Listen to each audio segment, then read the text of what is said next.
সেই কুখ্যাত দ্বীপ যাকে লিটল সেন্ট জেমস বা এপস্টাইন আইল্যান্ড বলা হয়। ৭২ একরের এই দ্বীপে প্রায় সব ধরনের বিলাসিতা বিদ্যমান ছিল। এখানে লাক্সারি রিসর্ট থেকে শুরু করে প্রাইভেট ডক, লাইব্রেরি এবং সিনেমা হল সবই ছিল। বিশ্বের প্রভাবশালী ব্যক্তিরা নিয়মিত এই দ্বীপে যাতায়াত করতেন। কিন্তু সত্য এই যে এখানে পার্টি এবং ছুটির আড়ালে কম বয়সী শিশুদের ওপর পাশবিক অত্যাচার করা হতো। রিপোর্ট অনুযায়ী এই দ্বীপে কিছু আন্ডারগ্রাউন্ড টানেল বা সুড়ঙ্গও তৈরি করা হয়েছিল। বলা হয় এই টানেলগুলো একটি বিশেষ উদ্দেশ্যে তৈরি।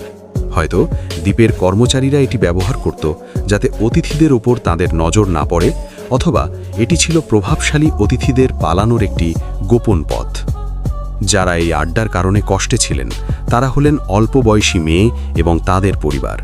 কিন্তু প্রভাবশালী ব্যক্তিদের নাম শুনে তাদের বিরুদ্ধে যাওয়ার সাহস কারোর ছিল না, অন্তত অনেক বছর পর্যন্ত তো নয়ই। কিন্তু ২০০৫ সালের মার্চ মাসে প্রথম এই রহস্যের পর্দা উন্মোচিত হয়। কোর্টনি ওয়াইল্ড নামের এক সাহসী মেয়ে ফ্লোরিডার পাম বিচ পুলিশ স্টেশনে জেফ্রি এপস্টাইনের বিরুদ্ধে প্রথম অভিযোগ দায়ের করেন। এই মামলায় পুলিশ এবং FBI যেসব প্রমাণ পায় তা সবার হাড় হিম করে দেওয়ার মতো ছিল। প্রমাণের তালিকায় ছিল প্রভাবশালী ব্যক্তিদের নাম, তাদের আপত্তিকর ছবি এবং এপস্টাইন আইল্যান্ডে যাওয়ার ফ্লাইট লগ। এই নথিগুলোকেই একত্রে এপস্টাইন ফাইলস বলা হয়। প্রশ্ন হল, কে ছিলেন এই জেফ্রি এপস্টাইন? তার কাছে এত টাকা এলো কোথা থেকে? তিনি কিভাবে বিশ্বের ক্ষমতাধর ব্যক্তিদের সাথে সম্পর্ক তৈরি করলেন? আর সবচেয়ে বড় প্রশ্ন, এত সুরক্ষিত জেলে জেফ্রির রহস্যময় মৃত্যু কি আসলেই আত্মহত্যা ছিল, নাকি এর পেছনে অন্য কোনো বড় শক্তি ছিল? চলুন শুরু করা যাক। হ্যালো বন্ধুরা, স্বাগতম আপনাদের অতলের আরও একটি নতুন এপিসোডে। জেফ্রি এপস্টাইন ১৯৭০-এর দশকে একজন সাধারণ গণিত শিক্ষক হিসেবে কর্মজীবন শুরু করেছিলেন, কিন্তু তার আসল গন্তব্য ছিল ওয়াল স্ট্রিট। তিনি ভিক্টোরিয়া সিক্রেটের মালিক লেসলি ওয়াক্সনারের বিশ্বাস অর্জন করেন এবং তাদের টাকা পরিচালনা করতে শুরু করেন। কোটি কোটি ডলারের কমিশন এবং এলিট ক্লাসের বন্ধুত্ব এপস্টাইন নিউ ইয়র্ক থেকে ফ্লোরিডা পর্যন্ত বিলাসবহুল প্রাসাদের রাজত্ব তৈরি করেন। কিন্তু এই চকচকে দুনিয়ার পিছনে একটি অন্ধকার রহস্য লুকিয়েছিল। এপস্টাইন তার ক্ষমতা এবং অর্থের জোরে কম বয়সী মেয়েদের শিকার বানাতেন। জেফ্রি এপস্টাইনের জীবন ছিল রূপকথার মতো। ম্যানহাটানে বিশাল ব্যক্তিগত প্রাসাদ, নিউ মেক্সিকোতে ৭৫,০০০ একরের র্যাঞ্চ এবং প্যারিসে বিলাসবহুল অ্যাপার্টমেন্ট। কিন্তু তার আসল সাম্রাজ্য ছিল ক্যারিবিয়ান সাগরের ৭২ একরের সেই দ্বীপ লিটল সেন্ট জেমস। এই দ্বীপে যাতায়াতের জন্য এপস্টাইন নিজের ব্যক্তিগত জেট ব্যবহার করতেন, যাকে মিডিয়া ললিতা এক্সপ্রেস নাম দিয়েছিল। অভিযোগ আছে যে এই দ্বীপে বিশ্বের নামি দামি ব্যক্তিরা অতিথি হয়ে আসতেন এবং সেখানে অপ্রাপ্তবয়স্ক মেয়েদের টার্গেট করা হতো। এপস্টাইনের এই অন্ধকার জগতে শুধু অর্থ নয়, ছিল বিশ্বের ক্ষমতাধর সব চেহারা। বিল ক্লিন্টন এপস্টাইনের ব্যক্তিগত জেটে অন্তত ২৬ বার সফর করেছেন। এমনকি ডোনাল্ড ট্রাম্পও ৯০-এর দশকে এপস্টাইনের প্রতিবেশী ও বন্ধু ছিলেন, যদিও পরে তাদের মধ্যে শত্রুতা তৈরি হয়। ট্রাম্প দাবি করেছিলেন যে তিনি কখনো এপস্টাইনের দ্বীপে যাননি। সবচেয়ে বড় ধাক্কাটি লাগে ব্রিটিশ রাজ পরিবারে। প্রিন্স অ্যান্ড্রুর বিরুদ্ধে অভিযোগ ওঠে যে তিনি এপস্টাইনের প্ররোচনায় ১৭ বছর বয়সী ভার্জিনিয়া জুফ্রিকে নিগ্রহ করেন। প্রিন্স অ্যান্ড্রু ও ভার্জিনিয়ার সেই বিখ্যাত ছবি সারা বিশ্বে ভাইরাল হয়। এর ফলে প্রিন্স অ্যান্ড্রুকে তার রাজকীয় দায়িত্ব ছাড়তে হয় এবং কয়েক মিলিয়ন ডলারের সেটেলমেন্ট করতে হয়। বিল গেটস থেকে শুরু করে হলিউড তারকারা সবাই এপস্টাইনের সামাজিক বলয়ে ছিলেন। FBI এপস্টাইনের বাড়ি থেকে প্রচুর সিডি এবং ছবি উদ্ধার করে। ধারণা করা হয় এই প্রভাবশালী ব্যক্তিদের ব্ল্যাকমেল করার জন্যই তিনি এসব প্রমাণ রাখতেন। যদিও এখনও পর্যন্ত কোনো পূর্ণাঙ্গ ক্লায়েন্ট লিস্ট জনসম্মুখে আসেনি। ২০০৫ সালে ফ্লোরিডার কোর্টনি ওয়াইল্ডের সাহসিকতায় প্রথম মামলা শুরু হলেও ২০০৮ সালে বিচারের নামে এক বড় তামাশা ঘটে। আমেরিকার অ্যাটর্নি আলেকজান্ডার অ্যাকোস্টা এবং এপস্টাইনের দামি আইনজীবীরা মিলে একটি গোপন চুক্তি করেন। ভিকটিমদের অন্ধকারে রেখে এপস্টাইনকে বাঁচিয়ে দেওয়া হয়। ফলাফলস্বরূপ এপস্টাইনকে মাত্র ১৮ মাসের সাজা দেওয়া হয়। এমনকি জেলেও তিনি VIP সুবিধা পেতেন, সারাদিন নিজের অফিসে কাজ করতেন এবং রাতে শুধু ঘুমানোর জন্য জেলে যেতেন। মাত্র 13 মাস পর তিনি পুরোপুরি মুক্ত হয়ে যান। এই চুক্তির মাধ্যমে শুধু এপস্টাইন নয়, তার ক্ষমতাধর সঙ্গীদের নামও চাপা দেওয়া হয়েছিল।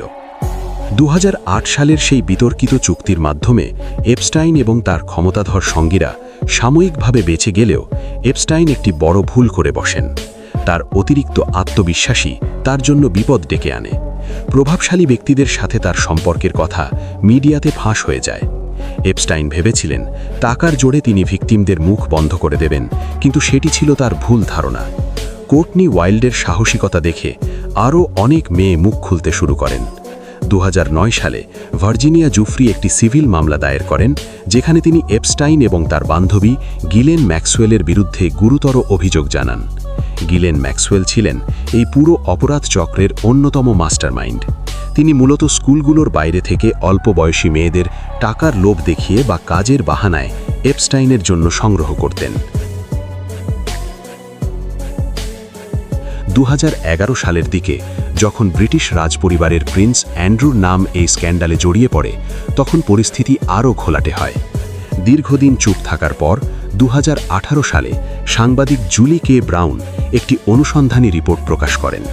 সেখানে দেখানো হয় কিভাবে আমেরিকার বিচার ব্যবস্থা এবং প্রভাবশালী ব্যক্তিরা মিলে একজন অপরাধীকে বাঁচিয়েছিল। এই রিপোর্টের পর সারা আমেরিকায় প্রতিবাদের ঝড় ওঠে এবং 2019 সালের 6 জুলাই জেফ্রি এপস্টাইনকে পুনরায় গ্রেপ্তার করা হয়। এবার আদালত তাকে জামিন দিতে অস্বীকার করে। এই সময় বিশ্বের ক্ষমতাধর ব্যক্তিরা ভয়ে ছিলেন যে এপস্টাইন হয়তো সবার নাম প্রকাশ করে দেবেন। কিন্তু বিচার শুরু হওয়ার আগেই 10 আগস্ট 2019-এর সকালে নিউ ইয়র্কের সবচেয়ে নিরাপদ জেলখানায় এপস্টাইনের মৃতদেহ পাওয়া যায়। অফিসিয়াল রিপোর্টে বলা হয় যে তিনি আত্মহত্যা করেছেন, কিন্তু ঘটনাটি ছিল ভীষণ রহস্যময়। সেই রাতে জেলের সিসিটিভি ক্যামেরা অকেজো ছিল, গার্ডরা ঘুমিয়ে পড়েছিলেন এবং রহস্যময়ভাবে তাকে সুইসাইড ওয়াচ লিস্ট থেকে সরিয়ে নেওয়া হয়েছিল। সাধারণ মানুষের ধারণা বড় বড় রাঘব বোয়ালদের রাজ বাঁচে তাকে জেলের ভিতরেই মেরে ফেলা হয়েছে। এপস্টাইন মৃত্যুর পর আমেরিকার রাস্তায় স্লোগান উঠতে শুরু করে যে এপস্টাইন আত্মহত্যা করেনি। মানুষের বিশ্বাস ছিল যে তাকে মুখ বন্ধ করার জন্য খতম করা হয়েছে। যদিও আইন অনুযায়ী এটিকে আত্মহত্যা বলা হয়েছে, তবে এটি আজও পৃথিবীর অন্যতম বড় রহস্য। এরপর সবার নজর পড়ে এপস্টাইনের সবচেয়ে ঘনিষ্ঠ সহযোগী গিলেন ম্যাক্সওয়েলের ওপর। ম্যাক্সওয়েল ছিলেন ব্রিটিশ মিডিয়া টাইকুন রবার্ট ম্যাক্সওয়েলের মেয়ে। তাকে এপস্টাইনের ম্যাডাম বলা হতো। তার প্রধান কাজ ছিল অল্প বয়সী মেয়েদের খুঁজে বের করা, তাদের ফাঁদে ফেলা এবং এপস্টাইনের জন্য প্রশিক্ষণ দেওয়া। এপস্টাইন মারা গেলেও এফবিআই তাদের তদন্ত থামায়নি। 2020 সালের 2 জুলাই এফবিআই নিউ হ্যাম্পশায়ারের একটি দুর্গম ফার্ম হাউস থেকে গিলেন ম্যাক্সওয়েলকে গ্রেপ্তার করে। এপস্টাইন মৃত্যুর মাধ্যমে শাস্তি থেকে বেঁচে গেলেও তার সহযোগী ম্যাক্সওয়েল আইনের হাত থেকে বাঁচতে পারেননি। 2021 সালের নভেম্বরে নিউ ইয়র্কের আদালতে ভিকটিমদের হৃদয় বিদারক জবানবন্দি পুরো বিশ্বকে স্তব্ধ করে দেয়। আদালতে প্রমাণিত হয় যে ম্যাক্সওয়েল কেবল সহযোগী ছিলেন না, বরং তিনি ছিলেন এই ট্রাফিকিং নেটওয়ার্কের মাস্টারমাইন্ড। 2022 সালের জুনে আদালত তাকে 20 বছরের সাজা দেয়। জাজ স্পষ্ট করে বলেন যে এটি শিশুদের ওপর করা জুলুমের শাস্তি। ম্যাক্সওয়েল বর্তমানে ফ্লোরিডার একটি জেলে সাজা কাটাচ্ছেন। এপস্টাইন মারা গেলেও তার সম্পদ থেকে ভিকটিমদের সহায়তার জন্য একটি ফান্ড তৈরি করা হয়, যেখান থেকে এ পর্যন্ত 150 জন সার্ভাইভারকে $121 মিলিয়ন প্রদান করা হয়েছে। এপস্টাইন মারা গেলেও তার ফাইলগুলো 2025 সালে বিশ্ব রাজনীতিতে নতুন করে আগুন লাগিয়ে দেয়। 2024 সালের জানুয়ারি থেকে এপস্টাইন ফাইলস পাবলিক করার প্রক্রিয়া শুরু হয়।